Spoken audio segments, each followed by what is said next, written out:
चलो, हम लोग इसके पहले के वीडियो में ये तमाम चीजों को देख चुके थे कि 1920 से लेकर के 1930 तक के कालखंड के राजनीतिक हालात को समझिए, तब क्लियर होगा 1930 की पूरी मानसिकता को। 1920 में जो असहयोग आंदोलन हुआ था और 1922 में असहयोग आंदोलन समाप्त हुआ था। यह सच है कि असहयोग आंदोलन अपने मूल लक्ष्य को प्राप्त करने में कभी सफल नहीं रहा, लेकिन यह भी सच है कि असहयोग आंदोलन ने राष्ट्रीयता की धार को में तेजी तो जरूर लाया।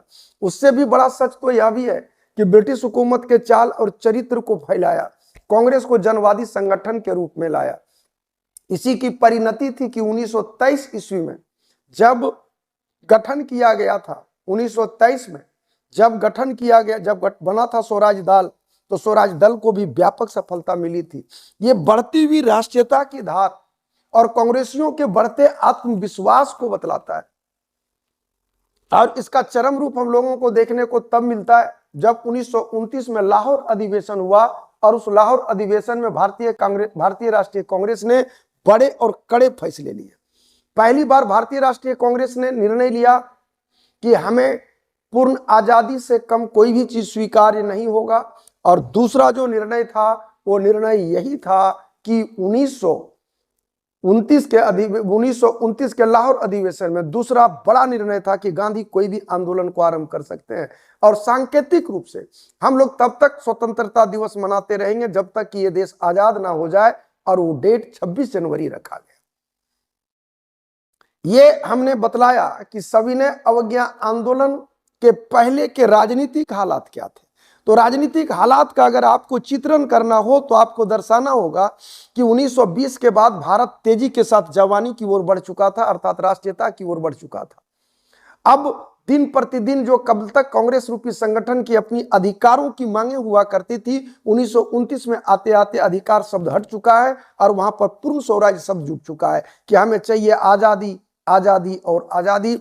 आजादी से कमतर कोई भी चीज स्वीकार्य नहीं। अब 1929 के अधिवेशन की अध्यक्षता पंडित जवाहरलाल नेहरू ने किया है और 30 में एक आंदोलन का नेतृत्व कर रहे हैं कौन? महात्मा गांधी। 1930 की पहली घटना होगी जब भारतीयों ने 26 जनवरी 1930 को भारतीयों ने पहला स्वतंत्रता दिवस मनाया। ये एक सांकेतिक था, लेकिन गुलाम राष्ट्र में इतना भी करना बहुत बड़ी बात थी। गांधी एक युग है यारा, गांधी एक दर्शन है। गांधी को सामान्य निगाह से समझ पाना बड़ा मुश्किल होगा। जरा अभी हम तुलना करना सिखाएंगे, जरा तुलना समझना, तब समझ में आएगा कि वाकई खेला क्या है। गांधी जानते थे कि अगर ब्रिटिश हुकूमत के खिलाफ कोई आंदोलन हम अनायास खड़ा कर दे, बिना कहे कर दें, क्योंकि गांधी के साथ कांग्रेस रूपी संगठन तो खड़ा था। कांग्रेस ने साफ शब्दों में कह भी दिया था कि गांधी कोई भी आंदोलन आरंभ करने को स्वतंत्र है, लेकिन गांधी ने अनायास आंदोलन को खड़ा नहीं किया। गांधी अपनी मांगों से संबंधित 11 मांगों का एक लिस्ट तैयार किया और उन मांगों को लेकर के गांधी उन मांगों को लेकर के पहले लॉर्ड इरविन से मिले। लॉर्ड इरविन से गए और 11 मांगे थी कि भू राजस्व 50% किया जाए, मैंने कम किया जाए, शराबबंदी को लागू किया जाए, नमक कर समाप्त किया जाए, जरा ये नमक को पकड़ के रखना, सैनिक खर्च में 50% कटौती किया जाए, उच्च पदों की संख्या कम किया जाए, विदेशी कपड़ों पर आयात कर लगाया जाए, तट कर विधेयक लाया जाए, राजनीतिक बंदी को रिहा किया जाए, गुप्तचर विभाग समाप्त किया जाए, जो भारतीय हथियार रखना चाहे उसको हथियार रखने जाए, रुपये का पुनर्मूल्यन विनिमय दर में कमी कर 1 शिलिंग 4 पेंस हो। ये महात्मा गांधी की 11 मांगे थी। जरा 11 मांगों में देख लो, ये वो गांधी की राजनीतिक परिपक्वता का परिचायक था जिसमें गांधी ने इन मांगों में किसी भी वर्ग को नहीं छोड़ा था, हर वर्ग को समेटे हुए था।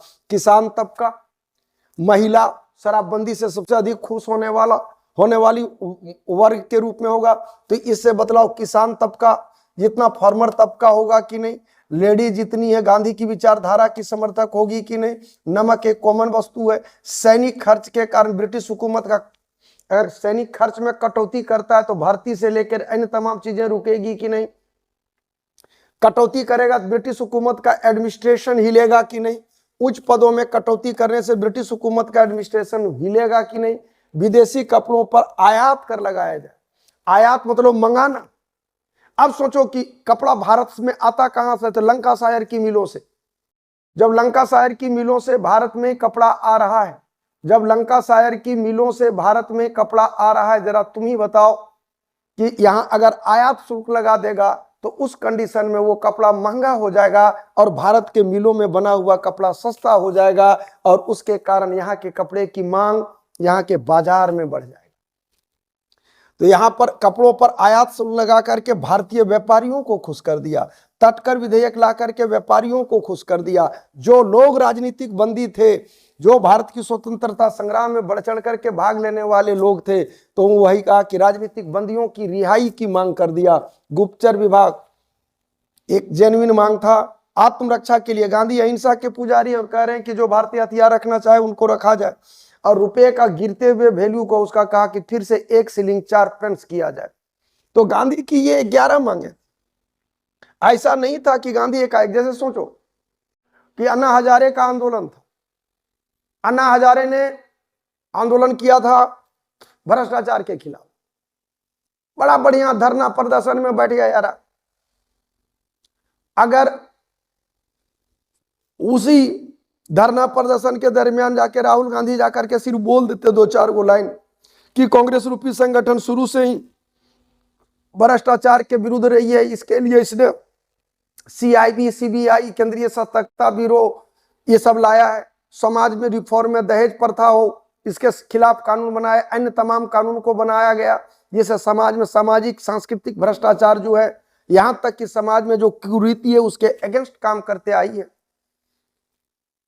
महोदय अन्ना हजारे, आपको इस उम्र में भूख हड़ताल में बैठने की जरूरत नहीं है, आप अपना ड्राफ्टिंग दीजिए, पार्लियामेंट की कमेटी में हम भेजते हैं। यार हवा निकल जाता, अन्ना हजारे की कांग्रेस का जयकारा लग जाता, सीधे हो जाता कि भारतीय राष्ट्रीय कांग्रेस अन्ना हजारे की मांगों को मानने को तैयार है, तो भला अन्ना हजारे को बैठने की जरूरत क्या है। एकाएक देश का मिजाज बदल जाता, लेकिन ऐसा हुआ नहीं। तो गांधी इस चीज को जान रहे हैं। मैं अभी के संदर्भ में तुम लोगों को समझाने की कोशिश किया हूं। गांधी इस चीज को बखूबी जान रहे हैं कि अगर अगर अगर अगर हुकूमत को बिना आगाह किए हम अपनी मांगों को लेकर सड़कों पर उतरते हैं, और अगर ब्रिटिश हुकूमत एक बार मुंह खोल करके बोल दे, अगर ब्रिटिश हुकूमत मुंह खोल करके एक बार बोल दे कि हम इसकी मांगों को पूरा करने को तत्पर तैयार हैं, हम इसकी मांगों को पूरा करने को तत्पर तैयार हैं या तैयार थे, कम से कम गांधी को मांग लेना चाहिए। गांधी ने मांगा नहीं तो हम जानते कैसे। तो बतलाओ गांधी के अगेंस्ट राष्ट्र खड़ा हो जाता कि नहीं, बात को समझना। जैसे बिहार, झारखंड, यूपी का तमाम लड़का नरेंद्र मोदी से मांग करे कि विरुद्ध में खड़ा हो जाए, धरना प्रदर्शन पर आतुर हो जाए कि रेलवे वैकेंसी दो।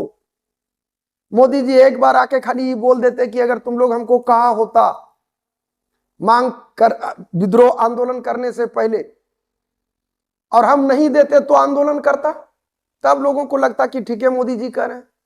लेकिन हम लोगों की मांगों के बाद अगर मोदी जी नहीं पूरा करते हैं, तब हम लोग अगर आंदोलन करते हैं, तो मतलब आवाम की जनचेतना हम लोगों के साथ खड़ी होगी कि नहीं। हालांकि जरूरत है इसकी। तो गांधी बहुत तेज थे। गांधी ने अपनी मांगों को रखने से पहले, आरंभ करने से पहले लॉर्ड इरविन और मैकडोनाल्ड के सामने वही 11 मांग जो अभी सुनाए हम तुमको रखा, और 31 जनवरी 1930 को इन्होंने रखा। मांग को कहा 12 मार्च 1930 तक आप पूरा कर दीजिए, अगर आप नहीं पूरा कीजिएगा तो मैं नमक सत्याग्रह करूंगा।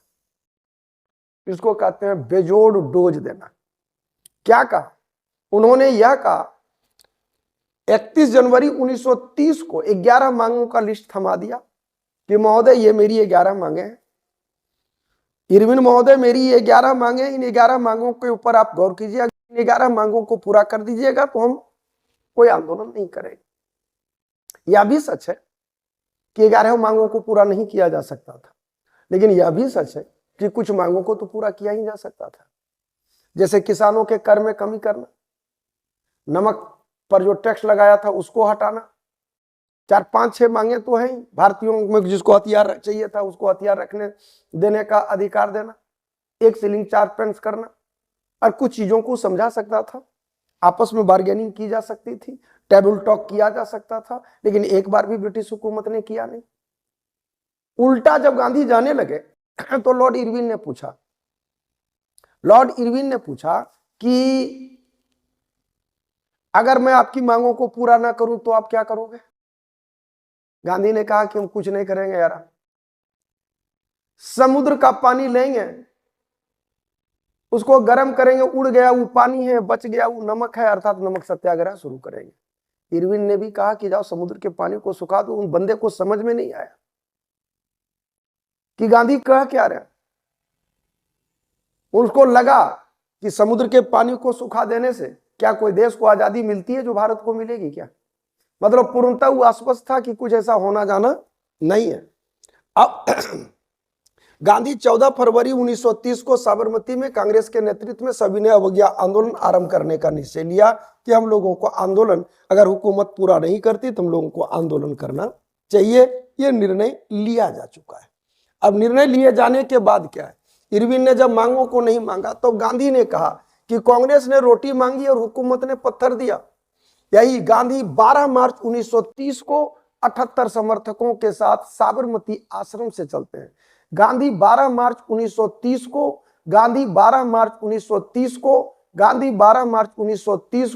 78 समर्थकों के साथ, गांधी 12 मार्च 1930 को 78 समर्थकों के साथ 358 किलोमीटर की दूरी तय करके उनको दांडी के लिए प्रस्थान करते हैं। और 6 अप्रैल 1930 होगा कहीं है, 6 अप्रैल 1930 को वो दांडी पहुंचते हैं। और ध्यान रखना कि दोनों डेट बड़ी इंपॉर्टेंट है। अगर पूछा जाए कि नमक सत्याग्रह की शुरुआत कहां से हुई, आंसर होगा 6 अप्रैल 1930 को, क्योंकि नमक पर बढ़ाए हुए कानून को यहीं पर इन्होंने तोड़ा था। अब जरा विश्लेषण सुनोगे, 2 बातें आती है कि आखिर गांधी ने नमक को ही क्यों चुना। आखिर गांधी ने नमक को ही क्यों चुना? गांधी के द्वारा नमक को चुने जाने के पीछे का लॉजिक क्या था? तो यारा, गांधी हम कहें ना कि एक युग है, गांधी एक दर्शन है जिसको सामान्य अर्थों में समझ पाना बड़ा मुश्किल है। पूरे खाद्यान्न पदार्थ में नमक ही एक ऐसा खाद्यान्न है जिसको गरीब अमीर हर कोई उपयोग में लाता है। और ये एक ऐसा खाद्यान्न है जिसमें समानता का सिद्धांत लागू होता है। ऐसा नहीं है कि अमीर है तो ज्यादा नमक देगा और गरीब है तो कम नमक देगा। दूसरी चीज, इसका दायरा संपूर्ण भारत है, चाहे उत्तर से दक्षिण तक और पूर्व से पश्चिम तक। तीसरी बड़ी बात यह आ जाती है, इस आंदोलन के कैरेक्टर में एक बहुत बड़ी बात आप मूल्यांकन कर सकते हो।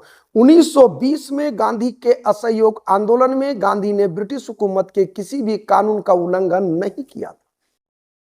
मैं पुनः दोहरा दूं, 1920 के असहयोग आंदोलन में गांधी ने ब्रिटिश हुकूमत के किसी भी कानून का उल्लंघन नहीं किया था। और वही 1930 के सविनय अवज्ञा आंदोलन, नाम कितना अच्छा रखा, सविनय मतलब विनम्रता पूर्वक, अवज्ञा मतलब आज्ञा का उल्लंघन के बाद आंदोलन नहीं होता। किसी को हाथ जोड़ के गाली देके कहो कि सर आप हरामी हैं। किसी बच्चे को नहीं समझाते हो कि रे बाबू रे समझा रहे हैं, नहीं तो उठा के थसूर देंगे। तो पहला जो तुम्हारा भाषा है, रे बाबू रे तुमको हम समझा रहे हैं, ये है सविनय। पकड़ के थसोर देगा, वो हो जाएगा आंदोलन। उम्मीद है कि मेरी भाषा समझ में आ रही होगी। तो गांधी ने जो सविनय अवज्ञा आंदोलन में पहली बार आवाम की, आम जनता को कहा कि आप विनम्रता पूर्वक ब्रिटिश हुकूमत के कानून की धज्जी उड़ाओ, जो भी होगा देखा जाएगा। और यही यहां पर होना आरंभ भी होता क्या है कि गांधी जब नमक तोड़े तो गांधी को हालांकि 5 मई को ही गिरफ्तार कर लिया गया। अब जो संपूर्ण भारत यारा समुद्र तट के किनारे, राजगोपालाचारी तिरुचिरापल्ली से वेदरानयम तक, अब ये किए असम में सिलहट से नोवाखली तक चला। केल्पन और माधवन दोनों वाइकम सत्याग्रह के नेता थे, कालीकट से पायनूर तक गए। पश्चिमोत्तर प्रांत में सरकार विरोध में अब खान अब्दुल गफ्फार खान लगे, जिनको सीमांत गांधी कहा जाता है, ठीक है, फकरे अफगान कहा जाता है, फकरे अफगान, ध्यान रखोगे। पख्तून वगैरह इनकी मैगजीन का नाम है, बड़ी पूछता है। पेशावर में गढ़वाल राइफल के सैनिकों ने चंद्र सिंह के कहने पर आंदोलनकारियों पर गोली चलाने से इनकार कर दिया। नागाओं ने मदोनाग के नेतृत्व में आंदोलन किया, जिसे GR रंग आंदोलन भी कहा जाता है। मदोनाग को फांसी देने के बाद आंदोलन उसकी बाद रानी गोडिलू ने चलाया था, जिसको रानी की उपाधि पंडित जवाहरलाल नेहरू ने दिया था, रानी की उपाधि दिया था। बंबई का धरसाना नमक कांड यारा बहुत इंपॉर्टेंट है, जिसका फोटोग्राफर था मिलर। बंबई धरसाना कांड में लोग एक लाइन से खड़े थे, एक लाइन से खड़े थे अपनी बारी का इंतजार करते हुए कि अब हुकूमत गोली चलाएगी और हम मारे जाएंगे, घायल होंगे। ब्रिटिश हुकूमत आंदोलनकारियों को उकसा रही थी। समुद्र तट का जहां किनारा था, जरा समझ लो, जहां समुद्र तट का किनारा था वहां के तो लोग नमक बना पा रहे थे, लेकिन बिहार में लोगों ने चौकीदारी कर देने से इनकार कर दिया। आप कहोगे सर चौकीदारी कर क्या है? कुछ नहीं है। हर एक गांव में एक चौकीदार होता था जिसको अंग्रेज चुनता था, जो अंग्रेज के प्रति वफादार होता था, लेकिन उस चौकीदार का वेतन गांव वाले लोग चंदा जमा कर देते थे। तो ये जो चौकीदारी कर दिया जा रहा, ये जो चौकीदारी कर दिया जा रहा था, उसको देने से लोगों ने इनकार कर दिया। मध्य भारत में लोगों ने जंगल का जो कानून था, फॉरेस्ट एक्ट का उल्लंघन किया, और इस प्रकार संपूर्ण भारत में ब्रिटिश हुकूमत की नीतियों की धज्जियां उड़ाई जाने लगी। आंदोलन का स्वरूप एकदम अहिंसक, कहीं कोई हिंसक वारदात नहीं हुई। हुकूमत इतनी लाचार और बेबस हो गई कि लॉर्ड इरविन को अब समझ में आने लगा कि गांधी की रणनीति कितना दमदार है, गांधी की रणनीति में क्या दम है, गांधी की रणनीति में क्या कौशल है। मतलब सतसई के दोहरे नाविक के तीर देखन में छोटे लगे, घाव करे गंभीर। बीच एकदम नहीं लगता है कि नमक बनाने से कोई देश आजाद होता है क्या? अरे यार, नमक तो महज एक बहाना था ब्रिटिश हुकूमत के तमाम कानून को अहिंसक तरीके से विरोध करने का, और इसका प्रभाव जबरदस्त पड़ा। आवाम की आम जनता सड़कों पर उतर गई, जबरदस्त कोलाहल मचने की परिस्थितियां पैदा हो गई। हालात इस कदर पैदा हो गए कि ब्रिटिश हुकूमत को अब समझ में नहीं आने लगा कि हम करें तो करें क्या। क्योंकि मारे तो फंसे और ना मारे तो और फंसे। कारण साफ था, आंदोलनकारी अहिंसक थे। अगर इन लोगों के ऊपर गोली चलाई जाती है तो जनता चीख। तो हमने ये कहा कि ब्रिटिश हुकूमत प्रदर्शनकारियों को मारे तो फंसे, ना मारे तो और फंसे। क्यों? क्योंकि आंदोलन का 100% चरित्र अहिंसक था। लॉर्ड इरविन को अब गांधी की रणनीति का डेप्थ समझ में आने लगा, और इसका परिणाम यह हुआ कि पनपती हुई वो राष्ट्रीयता, जिसकी धार इतनी दमदार थी कि ब्रिटिश हुकूमत के बलबूते के बाहर था, उसको रोक पाना। बच्चे प्रभात फेरियां लगा रहे थे, तमाम ब्रिटिश हुकूमत के कानून को अहिंसक तरीके से लोग तोड़ रहा था। जिस ब्रिटिश हुकूमत ने वर्षों तक इस चीज को समझाने में समय जाया किया था या समझाया था कि ब्रिटिश हुकूमत एक अपराजित शक्ति है, इसको झुकाया नहीं जा सकता, इसको हराया नहीं जा सकता, आज महात्मा गांधी ने अहिंसक तरीके से हुकूमत को समझाया दिया कि झुकती है हुकूमत, झुकाने वाला चाहिए। आवाम की, आम जनता के बीच एक कड़ा और बड़ा मैसेज गया कि गांधी हुकूमत को घुटनों पर ला सकते हैं। लेकिन इस आंदोलन के दरमियान गांधी ने इस चीज की अनुभव किया कि महिलाएं आंदोलन में कम भाग लेती। तो सवाल पैदा हुआ कि महिलाओं को आंदोलन के साथ कैसे जोड़ा जाए। यारा, गांधी ने महिलाओं के लिए गजब की रणनीति बनाई। महिलाओं को कहा कि आप शराब की दुकान के आगे जाके धरना दो। मतलब ये नहीं है कि शराब की दुकान अगर ये है तो दुकान के आगे बैठ गए कि दुकान खोलने नहीं देंगे, ऐसा नहीं है। रो लगा के बैठ जाएंगे, इस साइड बीच में रास्ता रहेगा। दुकानदार आए, अपना दुकान की शटर उठाए, ग्राहक आए, दारू ले जाए। लेकिन एक बात बतलाओ, जिस मोहल्ले में वो दुकान होगा, जिस इलाके में वो दुकान होगा, अगर महिलाएं धरना प्रदर्शन पर उतर जाए तो यार अच्छे से अच्छा शराबी भी शराब खरीदने से तो जरूर परहेज करेगा। और ये हुआ, शराब की बिक्री ठप, राजस्व में भयानक गिरावट आया। हुकूमत को तब ये कहना पड़ा था कि शराब अच्छी चीज है, थोड़ी थोड़ी पिया करो।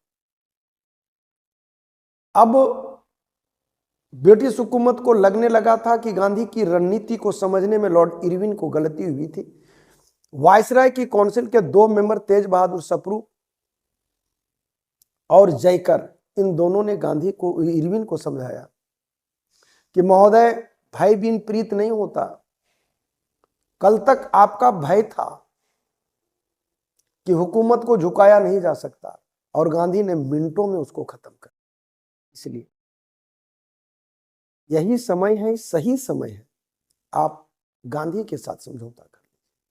और उन्हीं के दबाव का परिणाम था कि यहाँ एक वार्ता होती है जो गांधी इरविन वार्ता के नाम से जाना जाता है।